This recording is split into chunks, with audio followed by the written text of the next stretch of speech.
प्यारे बच्चों, Rajput coaching centre में आपका स्वागत है। तो पढ़ेंगे क्लास 9th 10th के बच्चे, मैथ्स पढ़ेंगे और एक्सरसाइज 12.2 आपकी चल रही थी। 22 तारीख है आज, 91 पेज आपके लग चुके हैं। तो देखिए, पहला क्वेश्चन है आपका,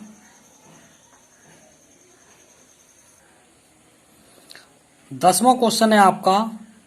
एक छतरी में 8 ताने हैं जो बराबर दूरी पर लगे हुए हैं। आकृति बनी हुई है। छतरी को 45 सेमी त्रिज्या वाला एक सपाट वृत्त मानते हुए इसकी दो क्रमागत तानों के बीच का क्षेत्रफल ज्ञात कीजिए। ठीक है, तो देखते हैं। छतरी में 8 ताने हैं। छतरी की त्रिज्या जो दी है आर 45 सेंटीमीटर दी है। ठीक है, और पूरी छतरी को एक वृत्त मान लिया है। सपाट जो नीचे का हिस्सा होता है, सपाट वृत्त मान लिया गया है उसको। तो दिया है छतरी में 8 ताने। छतरी एक सपाट वृत्त है माना, अतः दो तानों के बीच का कोण जो होगा, जब 8 ताने हैं छतरी में, तो दो तानों के बीच का जो कोण होगा वो कितना होगा? 360, क्योंकि पूरे व्रत का जो कोण होता है वो 360 अंश का होता है। तो जैसे ये ताने बनी हुई हैं, इस प्रकार से ये ताने बनी हुई हैं, 1 2 3 4 5 6 7 8 ताने हो गई। जब पूरे व्रत का कोण 360 अंश का है, तो 8 तानों के बीच में जो कोण बनेंगे, यहाँ पे ये दो तानों के बीच में, जब ये 8 भाग हो गए इस प्रकार से, तो ये दो तानों के बीच में कितने अंश का कोण बनेगा? तो 360 को 8 से भाग दे दी, तो ये हो गया 45 अंश। यानी कि दो तानों के बीच में जो कोण बनेगा वो 45 अंश के बनेगा। यानी कि बीच बीच में जो कोण है इनके बीच में सभी के, वो 45 अंश के कोण है। तब दो तानों के बीच का क्षेत्रफल अर्थात त्रिज्याखंड का क्षेत्रफल, तो त्रिज्याखंड ही तो बन रहा है। ये दो तानों के बीच में जब आप देखेंगे आकृति, तो ये त्रिज्याखंड ही बन रहा है। ठीक है, अतः त्रिज्याखंड का क्षेत्रफल आप जानते हैं सूत्र में, ए बराबर थीटा बटे 360 पाई आर स्क्वायर, ये हमने सूत्र लिखवाया था आपको। तो देखिए, थीटा का मान है 45 बटे 360 गुणा, हम पाई का मान रखेंगे 22 बटे 7, और आर का मान है 45, तो वर्ग चढ़ रहा है, तो दो जगह हमने ये रख दिया।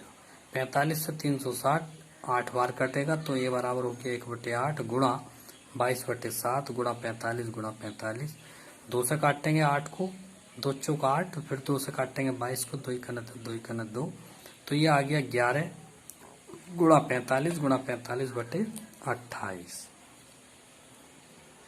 इसी प्रकार से ए बराबर हो गया, सबकी गुणा आवेगी 22,275 बटे 28, तो ए का मान हो गया 28 से इसको भाग देंगे 795 बटे 53 वर्ग सेंटीमीटर। ठीक है, अतः छतरी के दो तानों के बीच का क्षेत्रफल आ गया 795.53 वर्ग सेंटीमीटर। देखते हैं इसका 11वां क्वेश्चन। 11वां क्वेश्चन है, किसी कार के दो वाइपर हैं, परस्पर कभी आच्छादित नहीं होते, यानी कि दोनों अलग नहीं होते हैं। प्रत्येक वाइपर की पत्ती की लंबाई 25 सेंटीमीटर है और 115 अंश के कोण पर घूमकर सफाई कर सकते हैं। पत्तियों की प्रत्येक फुहार के साथ जितना क्षेत्रफल साफ होता है वह ज्ञात कीजिए। तो बहुत आसान है। देखिए, कार के दो वाइपर हैं, ये लिखा है कार में दो वाइपर हैं, और प्रत्येक पत्ती की लंबाई, वाइपर के पत्ते की लंबाई 25 सेंटीमीटर है। तो वाइपर की पत्ती की लंबाई दे रखी है 25 सेंटीमीटर, तो ये हमने मान ली त्रिज्या मान ली 25 सेंटीमीटर। ठीक है, और थीटा दिया है 115 अंश। तो इस प्रकार से वाइपर द्वारा साफ किए गए क्षेत्र का क्षेत्रफल ज्ञात कीजिए। तो ये हल करेंगे हम। तो देखिए इसमें किस प्रकार से है।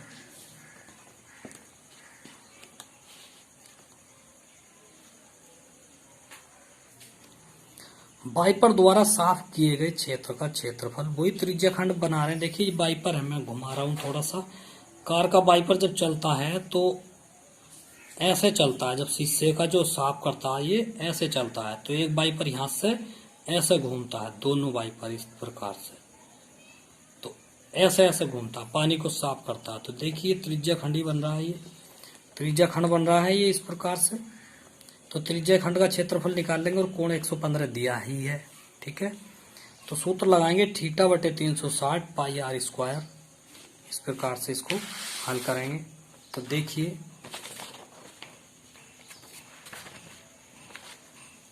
जब क्षेत्रफल आप निकाल लेंगे तो थीटा का मान दिया है 115,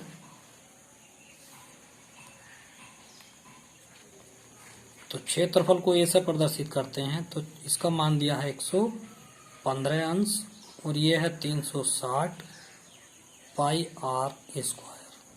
ठीक है, तो इसको काटेंगे, 5 से काट लीजिए, 5 सत्ते 35 और 5 दूनी 10 और 5 दूनी 10 और 5 तिया 15, ये कट गया। ठीक है, देखिए इस प्रकार से ये कट चुका है। तो ये आ गया 23 गुणा 22 गुणा 25 गुणा 25 बटे 72 गुणा 7, ये आ गया है। इन सब की गुणा जो होगी 31 62 50, ये इसकी गुणा होगी और बटे इन दोनों की गुणा होगी 504। तो ये काट दिया गया है। कितने से कटा है? ये 2 से कटा है। 2 दूनी 4, 2 पंजे 10, 2 दूनी 4, ये इस प्रकार से कटा है। 2 से ही ये ऊपर का काटता है। तो ये आ गया जो है 15,000, ये आ गया है 1,58,125 बटे 252 वर्ग सेमी। ये जो है 1 वाइपर का आया है, ये 1 वाइपर का क्षेत्रफल है। ठीक है, 1 वाइपर का है, यहाँ लिखे दे रहा हूँ। यह है 1 वाइपर का क्षेत्रफल है। अतः 2 वाइपरों द्वारा साफ किया गया क्षेत्रफल कितना होगा? तो ये हो जाएगा 2 गुणा 1,58,125 बटे 252। अब 2 से इसको काट दो तो ये आ गया इतना। अतः इसके द्वारा जो क्षेत्र साफ होगा वो इतना क्षेत्रफल साफ होगा। ठीक है, जहाजों को समुद्र में जल स्तर के नीचे स्थित चट्टानों को चेतावनी देने के लिए एक लाइट हाउस 80 अंश के कोण वाले एक त्रिज्या खंड में 16.5 किलोमीटर की दूरी तक लाल रंग का प्रकाश फैलाता है। समुद्र के उस भाग का क्षेत्रफल ज्ञात कीजिए जिसमें जहाजों को चेतावनी दी जा सके। पाई का मान दिया है 3.14 का प्रयोग कीजिए। तो देखिए जो लाइट घूमती है, एक जगह लगी हुई होती है लाइट, वो घूमती है चारों तरफ को, तो वो भी एक त्रिज्या खंड बनाती है। और कितने अंश के कोण पे बना रही है? 80 अंश के। और कितने किलोमीटर तक है? 16.5। तो थीटा ये हो जाएगा और त्रिज्या हो जाएगी 16.5 किलोमीटर की त्रिज्या हो जाएगी। लाइट हाउस का कोण थीटा दिया है 80 अंश का। लाइट हाउस की जो दूरी है वो आर है 16.5 किलोमीटर। तो लाइट जाने वाले त्रिज्या खंड का क्षेत्रफल ज्ञात कीजिए। अतः लाइट एक त्रिज्या खंड बनाती है, अतः क्षेत्रफल जो हो जाएगा वो हो जाएगा थीटा बटे 360 पाई आर स्क्वायर। तो 80 बटे 360, पाई का मान 3.14 और आर का मान 2 जगह रख लिया हमने 16.5। ठीक है, 4 से काट दो, 4 दूनी 8, 4 9 36, 0 से 0 कट गया तो 2 बटे 9, बाकी सब ऐसे ही है। अब हम ये 3 से काटते हैं 9 को, 3 तिया 9, और 3 से काटते हैं इसको, फिर इस वाले 3 से काटते हैं इसको, 5.5, 5.5, ये वाला हो गया है। तो ये आ जाता है 2 गुणा 314।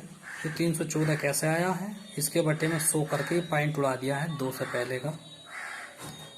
तो 314 गुणा 5.5 गुणा 5.5, इन सब की जो गुणा आती है वो आती है 18,997 बटे 100। जो बटे में 100 है तो 2 से पहला पॉइंट लगा देंगे। ठीक है, 189.97 वर्ग किलोमीटर। आज के लिए इतना ही काफ़ी है, बाकी कल पढ़ाएंगे। ठीक है, वीडियो सभी बच्चे देखें, लाइक करें, शेयर करें, सब्सक्राइब करें। Thank you.